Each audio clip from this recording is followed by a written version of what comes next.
Hi అండి, అందరూ ఎలా ఉన్నారు? నేనైతే చాలా బాగున్నాను. నా వీడియో కనుక మీకు నచ్చినట్లయితే సబ్స్క్రైబ్ చేయండి, షేర్ చేయండి, లైక్ చేయండి అండ్ కామెంట్ కూడా చేసేయండి. నేను ఈరోజు కొత్తిమీర రోటి పచ్చడి చేస్తున్నాను. ఈ పచ్చడి అన్నంలోకి కానీ, చపాతీలోకి కానీ, ఇడ్లీకి కానీ, దోశకి కానీ చాలా బాగుంటుంది. ఈ చట్నీని ఎలా తయారు చేయాలో చూసేద్దాం. ఈ పచ్చడిని కొత్తిమీర పచ్చడి ఎలా తయారు చేద్దామో చూద్దాం, వచ్చేయండి. చూసేయండి, టమోటా, పచ్చిమిర్చి, వేరుశనగుళ్ళు, కొత్తిమీర. ఫస్ట్గా బాండీ పెట్టేసి వేరుశనగుళ్ళు 1½ స్పూన్ వేరుశనగుళ్ళు వేసుకుని వాటిని ఫ్రై చేసి పక్కకు తీసుకోవాలి.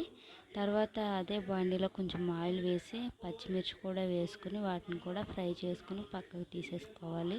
నెక్స్ట్ ఇక ఆ బాండీలోనే ఆ టమోటా కూడా వేసేసి వాటిని బాగా మగ్గనివ్వాలి. మగ్గనిచ్చిన తర్వాత సన్నగా కట్ చేసి పెట్టేసుకున్న కొత్తిమీర కూడా వేసేసుకుని మొత్తం కలపాలి.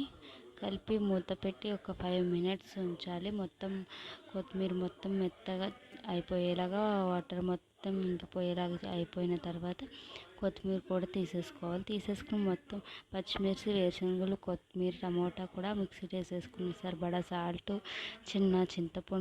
చిన్న నిమ్మకాయ సైజ్ చింతపండు వేసుకుని మిక్సీ పట్టి కొంచెం వాటర్ వేసి మళ్ళీ మిక్సీ పట్టుకోవాలి. నెక్స్ట్ తీసుకుని చూసుకుని ఇంకా వెల్లుల్లిపాయ, జీలకర్ర కూడా వేసేసుకుని మిక్సీ పట్టుకుని ఒక బౌల్లోకి తీసుకోవాలి. ఇంతేనండి, కొత్తిమీర రోటి పచ్చడి చాలా టేస్ట్గా బాగుంటుంది.